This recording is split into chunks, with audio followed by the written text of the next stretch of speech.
দর্শক, যেমনটি শুনছিলেন, পাঠাও গ্রাহকদের সংবেদনশীল বিভিন্ন তথ্য অনৈতিকভাবে তাদের সার্ভারে, এমনকি দেশের বাইরের কোনো প্রতিষ্ঠানের সার্ভারে পাঠিয়ে দিচ্ছে। শুধু তাই নয়, এর চেয়ে ভয়ঙ্কর তথ্য হলো পাঠাও অ্যাপস যে মোবাইলে রয়েছে তাদের তথ্য চলে যাচ্ছে পাঠাওয়ের সার্ভারে। চলুন দেখে আসি।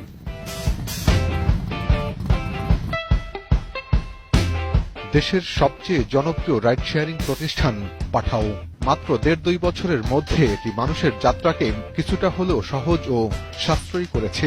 এই অ্যাপস ব্যবহার করে এর সাথে যুক্ত হয়েছেন প্রায় ২০ লাখ মানুষ।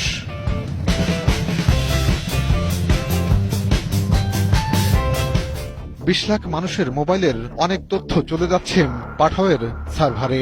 ২১-এর অনুসন্ধানী টিম, যার সত্যতা প্রমাণের জন্য আইটি ও সফটওয়্যার বিশেষজ্ঞদের সহায়তা নিয়েছে, তারা আমাদের দেখিয়েছেন কিভাবে পাঠাও সাধারণ মানুষের সংবেদনশীল অনেক তথ্য দেশের বাইরে অন্য একটি প্রতিষ্ঠানের কাছে পাঠিয়ে দিচ্ছে। যাচাই বাছাইয়ের জন্য একটি স্মার্টফোনে গুগল থেকে পাঠাওয়ের অ্যাপস ভার্সন 3.3.0 ডাউনলোড করা হয়। এরপর ফোনে সেটি ইনস্টল করার সময় দেখা যায় অ্যাপসটি যেসব পারমিশন চাই তার মধ্যে উল্লেখযোগ্য হল ফোনের হার্ডওয়্যার ডিটেলস, কল লিস্ট, অন্যান্য অ্যাপস, SMS আর লোকেশন তো আছেই। এখন প্রশ্ন হলো, পাঠাওয়ের যে কাজ, সেজন্য কি ফোনের এসব তথ্য প্রয়োজন? পাঠাওয়ের মূল কাজ হলো এক স্থান থেকে অন্য স্থানে মানুষকে পৌঁছে দেয়া। সেই হিসেবে তারা শুধু লোকেশন অ্যাক্সেস নিতে পারে। পাঠাও যেটা নিচ্ছে, পাঠাওটা আসলে আমরা ভিডিওর মধ্যে দেখলাম যে পাঠাও এই ভার্সন 3.3.0 তে যেটা নিচ্ছে সেটা হচ্ছে কোনো SMS থাকলে সেই SMS গুলাকে নিয়ে নিচ্ছে। প্রত্যেকবার যখন আমি অ্যাপটাতে ক্লিক করতেছি তখন SMS গুলোকে নিয়ে নিচ্ছে। নতুন যাই থাকবে না কেন, নতুন SMS থাকবে সবগুলো SMS। হ্যাঁ, এবং একটু আগে তো আপনি দেখলেন যে কন্টাক্ট লিস্টও তারা নিয়ে নিয়েছে।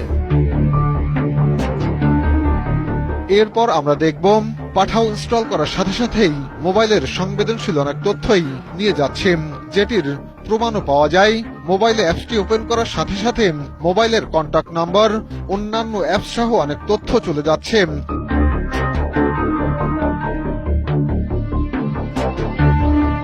সাধারণত অ্যাপসটি চলাকালীন সময়ে ব্যাকগ্রাউন্ডে যা হয় তা ইউজাররা কখনো দেখতে পায় না। সেজন্য আমরা দেখতে চাই ব্যাকগ্রাউন্ডে কি কি তথ্য যায়। এজন্য আমরা অন্য একটি সফটওয়্যার ব্যবহার করি। এটি দিয়ে সাধারণত বিভিন্ন অ্যাপ্লিকেশনের সিকিউরিটি যাচাই করা হয়। এতে দেখা যায় পাঠাও ওপেন করার সাথে সাথে মোবাইলের সমস্ত কন্টাক্ট নাম্বার চলে যাচ্ছে। ২০ লাখের যে তথ্য যদি দেশীয় বাইরের দেশের একটা কোম্পানির কাছে থাকে এবং তারা যদি চায় যে বড় কোনো একটা ক্ষতি করতে চায় বা বড় কোনো একটা অ্যাটাক চালাতে চায়, তাহলে সেই ক্ষেত্রে চাইলেই সম্ভব। বা সাধারণত এরকম কেউ কাজ করে না, কিন্তু আসলে আপনি এখান থেকে কতটুকু শিওর যে তারা এই কাজটা করবে না বা করতেছে না। অবাক করা বিষয় হলো, যারা পাঠাও অ্যাপস ব্যবহার করে না তাদের তথ্য চলে যাচ্ছে সার্ভারে। বিষয়টি প্রমাণের জন্য পাঠাওয়ের অ্যাপস যার মোবাইলে আছে তাকে একটি মেসেজ দেওয়া হয়। পাঠাওয়ের অ্যাপসটি ওপেন করার সাথে সাথে ওই মেসেজটিও পাঠাওয়ের সার্ভারে দেখা যায়। api-pathao.com, দেখেন আপনার লাস্ট নাম্বার কি লিখেছেন, কটার সময়, এটা পোস্ট রিকোয়েস্ট। এভাবে ২০ লাখ পাঠাওয়ের গ্রাহকের সাথে যাদের যোগাযোগ আছে তাদের সংবেদনশীল অনেক মেসেজ চলে যাচ্ছে পাঠাওয়ের কাছে। তারা আপনার আমার ফোনে আরো বাকি যেসব অ্যাপ্লিকেশনের লিস্ট থাকে, অন্যান্য কি কি অ্যাপ্লিকেশন আমি ইউজ করছি, সেকেন্ডলি হচ্ছে আমার কন্টাক্ট লিস্ট, এই টোটাল ডাটাটাই তারা আপলোড করে নিয়ে নিচ্ছে। এটা তো অযৌক্তিক। টার্মস এন্ড কন্ডিশনটুকু আমি বাংলা করে দেই।